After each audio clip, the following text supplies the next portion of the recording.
On this episode, we look at the unique challenges venture capital experiences in funding startups, and why we have so much trouble in this country scaling from $1 million in revenue to 50 million and beyond. If you think about helping automate under-automated business processes and partnering with great entrepreneurs, that is a unifying theme across all 3 decades. It's never changed. It will never change. Hello, I'm Michael Hainsworth. The CIBC Innovation Banking Podcast explores the world of startups, growth stage companies, and late stage companies that have made a big splash in their industries around the world. We talk to the entrepreneurs who have made their mark thanks to a fearless passion for what they do.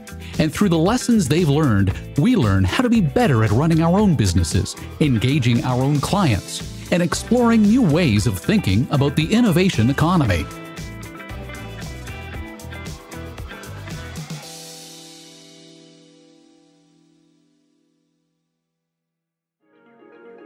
Bob Nye knows these challenges. As the general partner at JMI Equity in Baltimore, Nye has helped Canuck companies overcome their hurdles and grow into unicorns with $1 billion in revenue and more. Most recently with the charitable donation management platform, Benevidi of Calgary. JMI has been around for 30 years. It's seen the rise of the personal computer lead to the dominance of that little glowing rectangle in your pocket, known as a smartphone. So I began our conversation by asking, what's evolved over those 3 decades? Early on, most of our investing would have been in one person. You're investing in an entrepreneur and really an idea often. And typically that entrepreneur will have come from an industry, or they'll have domain, they'll have the knowledge of what a customer will need, and you're backing them to go try and build product to address that. Hopefully get a customer to see if it works. Could we get others? And that was really what venture looked like 30 years ago. If you fast forward to today, and certainly for our firm, the amounts of capital we're investing, the businesses are going to be much bigger when we partner with them. So our average company and investment is 35 million of revenue, growing over 30%. That company could be thousands of customers, lots of proof points, a whole team. So at this point, we're taking what we call execution risk. The market and the product have often been proven.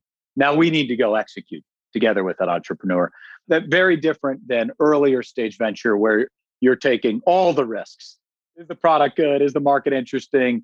And is this entrepreneur executing well? Can we help? Very different profile over time. The nice thing and the contiguousness for us is it's all enterprise software. It's all it's ever been.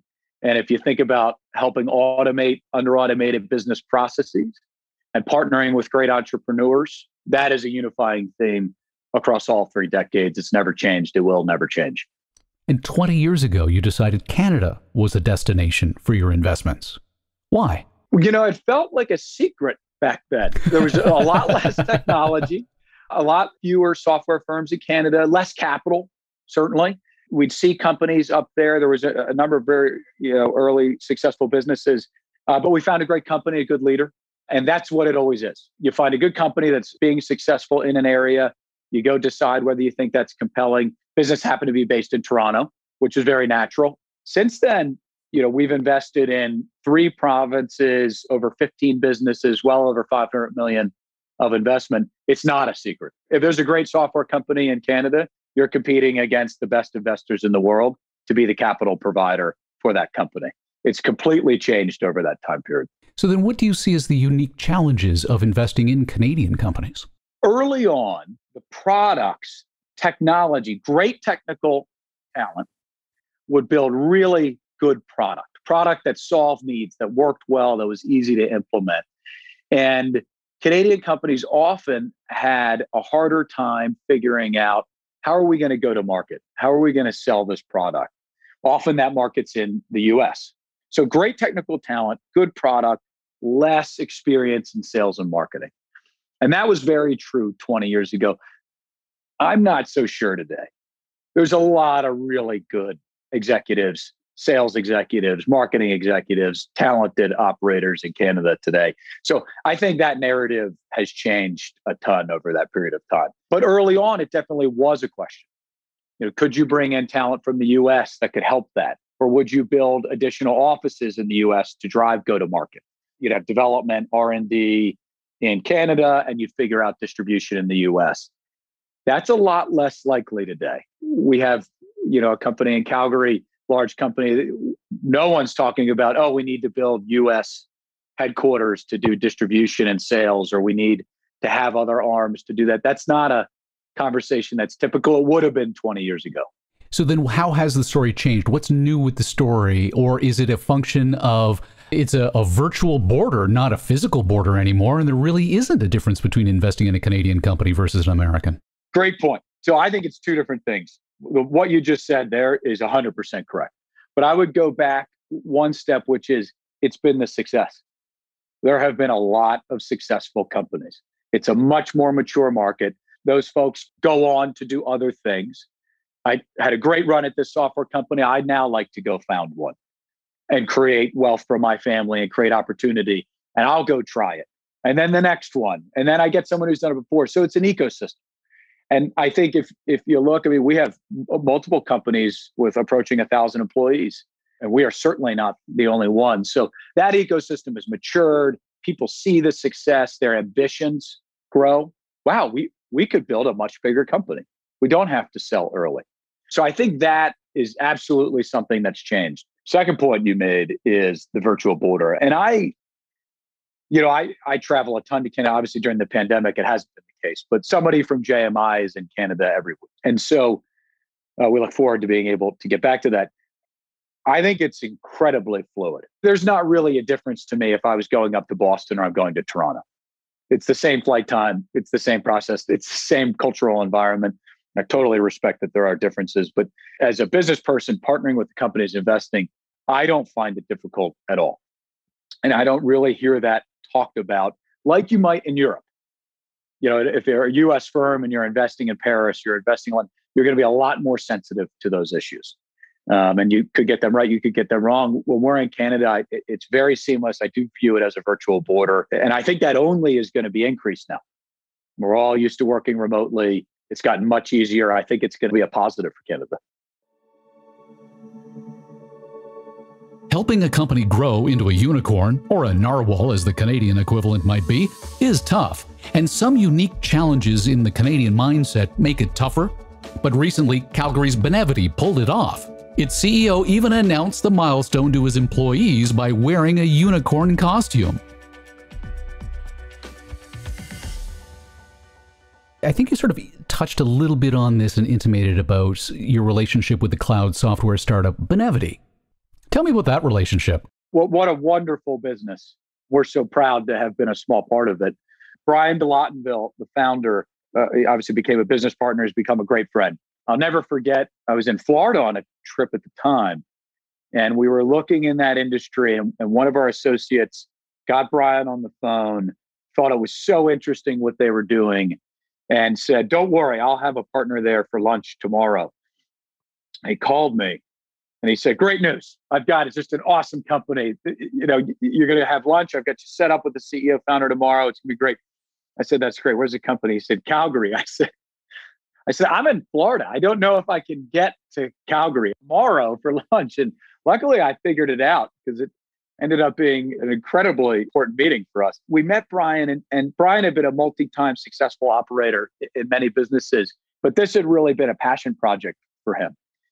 He and a number of his co-founders have built the business to help try and take friction out of donating money and donating goods and the micro donation process. And they had built a platform around that. And he jokes that he does it much better than I will, but he jokes they'd still be looking for customers to use that platform today.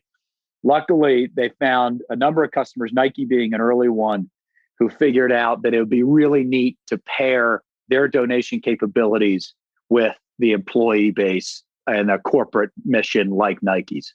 Soon thereafter, Microsoft joined them, and it was off to the races. When we partnered with the company, it was right around 5 million of revenue, and fast forward, only 5 years, it's well over 100 and growing incredibly quickly, and just such a wonderful thing to have been a part of. De Lottenville was recently quoted as saying employees cried when they were told the company reached unicorn status of $1 billion, because that rarely happens. Why does that rarely happen? Unfortunately, when you found one of these businesses, the numbers are undeniably against you. If you look at the studies, and I don't have the numbers exactly, but the number of businesses that make it to 1 million of revenue, and then 5, and then 10, and then 20, and then 50, it is incredibly small. I mean, incredibly small. And just because you've made it to 10, it doesn't mean that you're magically going to make it to 50. The fail rate, not the failure rate, but the inability to keep those growth rates up. And there's a lot of reasons why that happens. Amongst them are the market size, the ability to scale the business. You got to be able to grow a team. One person can build a product and service a couple customers. Well, now I got to build a 100-person company. That's a much different skill set. I've got to attract talent. I've got to operate differently.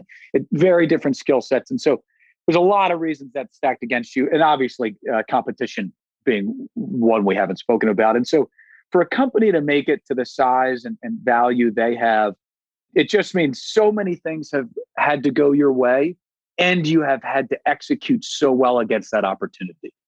It's rare that it's not both. You have to have picked the right market and the right product, and you have to have got some luck. And then you have to have gotten it perfectly.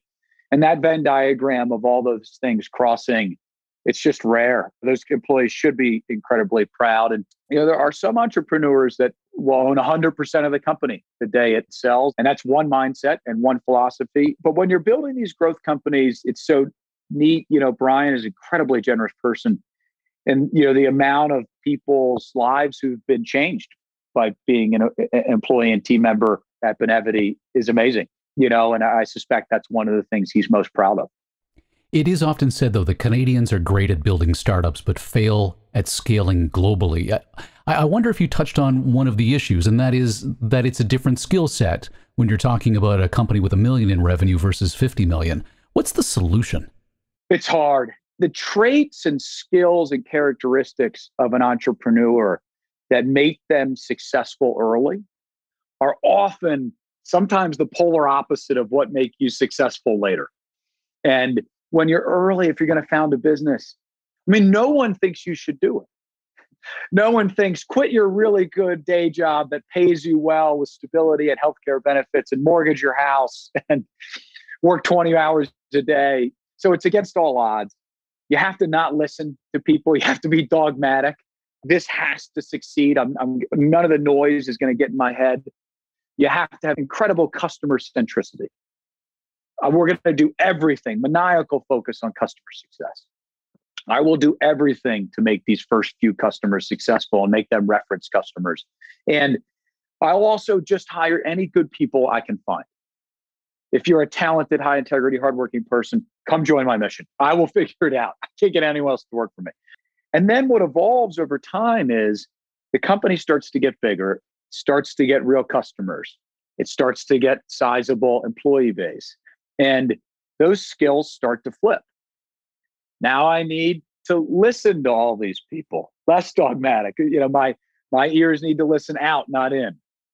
My vision needs to go out, not in. I need to manage people. Now we have all these people and they want to know what to do. It used to just be me or the people right with me and instinctively they knew what to do. So now all these people need management.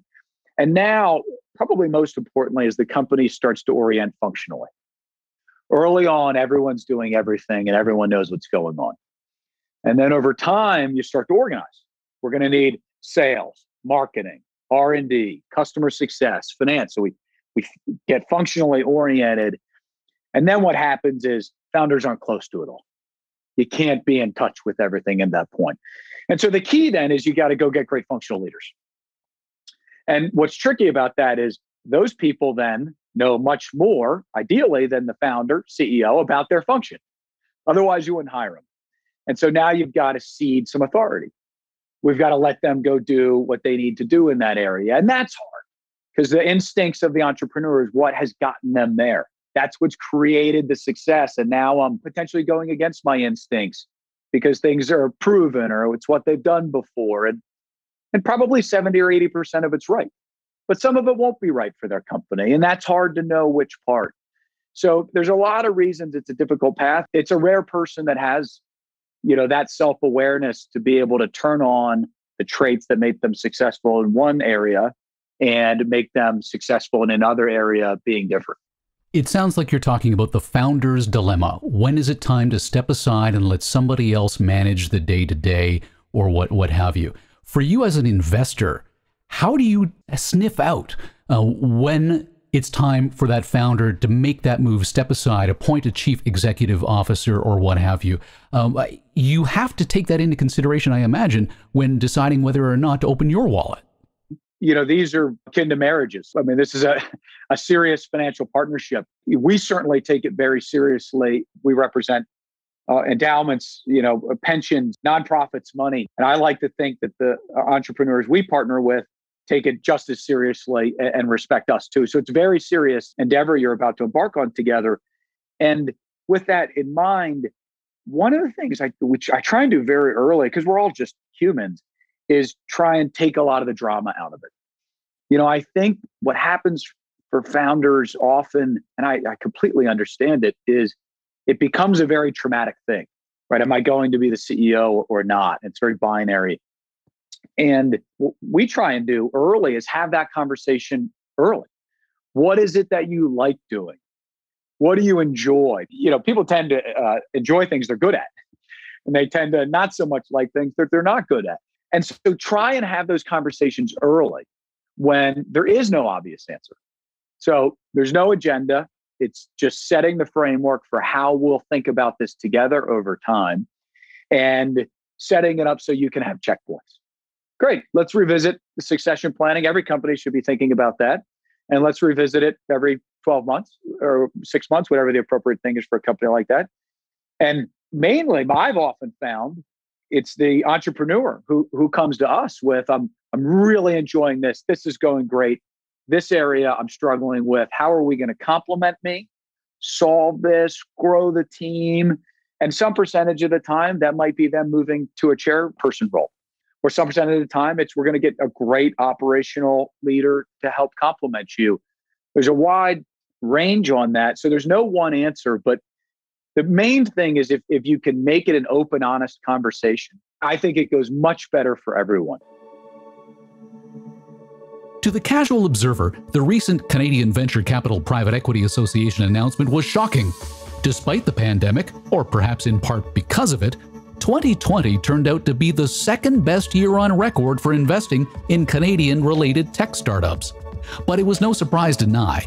He watched the sluggish second quarter amid the March lockdown lead to an accelerating of activity over the summer, and ultimately the strongest year on record after 2019. According to the CVCA, 2020 turned out to be the second best year on record for investing in technology-related startups in Canada. Does this surprise you? In the last 2 weeks of March and the first 2 weeks of April, it certainly would have surprised me. For any investor, if you say you thought 2020 was going to be a great year in that period, I'd question most things you say. Obviously, this is an incredibly traumatic time that's affected so many people incredibly severely. But on the technology specifically, the ability to stay productive remotely and continue helping your customers and continue providing value, I think it really shined a light on it. And so the trend of software becoming ubiquitous in everyone's business, I think only got accelerated by this. So it's probably the same curve we were on. COVID ironically accelerated it in many ways. And there was obviously a couple months there that were very difficult, but it caught up quickly. And it wouldn't surprise me if 2021 wasn't a continuation of the second half of 2020. A lot of that interest revolved around ESG-based investing. In your mind, what's the secret to a successful ESG-based investment? We're not an impact fund specifically. So there's all kinds of funds now that is their mission. That's all they focus on. It's certainly something we spend a lot of time thinking about in any given company. And I've spent a lot of time with folks who dedicated their careers to this. I think there's a lot of different ways to come at it. And if there's one thing I have observed that I've really respected in watching them, and then in the investments that we've made that have been ESG oriented, it has been clarity on what they're trying to do and what they're not trying to do, and what their mission is and how to define success and how to be as ambitious as possible about that success. That can be a tricky thing. We're trying to do good. How do we make sure that we're trying to do that as aggressively as we can? And the companies that I've been involved in that have done a great job of this, they've had that. They have had a competitive instinct and a want to succeed at what they're doing in a very significant way. And that, for me, I think has really been correlated with success. When it's harder to see, it's a lot of different areas. I suspect that's harder. So it's certainly one unifying theme. You said something really interesting that I suspect applies not just to environmental, social, and governance-based investing, but investing generally is you want to know that this company knows what they're trying to do, but also knows what they're not trying to do. I've stolen that from our founder, Harry Brunner, who's been doing this for as long as this industry's been around. It's incredibly powerful. And the best operators I've been around just have a phenomenal sense of what it is we can accomplish, how we're going to go accomplish it, what it is we're not going to accomplish, and a maniacal focus on not doing that, and how to create focus. And it can't be many things, Mike. It just can't. It's 3 things. Maybe it's 5 at the most. And if it's a younger growing company, it's fewer. You need a lot of management capability to go after many things. And I think it has a good way of not getting distracted. We don't need student body left. We don't need student body right. That's hard for organizations. One focus, I wake up every day, I know what I'm doing. It's very highly correlated with success. So often, the companies we're involved with, they are not at all lacking for ideas or product initiatives or new market initiatives or growth ideas. The exercise is often paring those back. So of these 12 great things, which 3 are we actually going to execute on? Infrequently do I meet bad people in this industry, generally very good people. But where you have misfits in the company and the investors is often on this same issue, is alignment. So how has that investor had their success historically? What is it that they're driven by? What's their plan? What's your plan? How have you had your success historically? And maybe it hasn't been at the company. Maybe it's been in your prior jobs or other career areas. And if your mission and their mission don't align, even in great situations, often that can go awry. And well-intentioned people can end up in difficult positions. And the opposite is incredibly powerful. Really smart, talented entrepreneurs working their tails off, partnered with people who've seen it and done it before and made every mistake in the book and know how to help them avoid those. That's really powerful. So Mark Usher at CIBC Innovation Banking tells me you guys go back decades together. He and I were chatting, and it's further to the discussion we were having before around founders. And I've seen Mark in so many different situations. I think one of the things you have to realize in all of this investing, if you're advising like CIBC or helping bank companies, is all of this exists. This whole ecosystem exists because of these entrepreneurs. They put it all on the line in one of these companies. And we talked about it before. It's against all odds and against what everyone's telling them to do. And I think you have to have a great respect for that and come to those relationships understanding it and appreciating it and knowing that everything that comes after, which is so much great job growth and shareholder value creation and wealth generation for people and pension funds and insurance companies, families and investors, all starts because in the end, one person had an idea, figured out how to help a customer, figured out how to do that twice, then figured out how to build a product around it, all the different things it takes, probably mortgage their house along the way. It's something you have to have great respect for. And I think you have to treat with a lot of trust and integrity. And I know Mark shares that, and I've seen him share that. But it's one of the reasons we love working with CIBC. But I also think it's a really good thing for investors to always remember when they're around these types of businesses and trying to have the privilege to work with them. Bob, it's been a privilege having this conversation. Thank you so much for your time. Absolutely. Happy to do it. We love talking about Canada. It's been an unbelievable relationship for us. So I look forward to the border reopening. Bob Nye is the general partner at JMI Equity in Baltimore. This has been the CIBC Innovation Banking Podcast. where we learn the secrets to innovation economy success from the entrepreneurs who are paving the way for the future. If you haven't already, subscribe on Apple Podcasts, rate the show, and tell us what you think with a review. I'm Michael Hainsworth. Thanks for listening.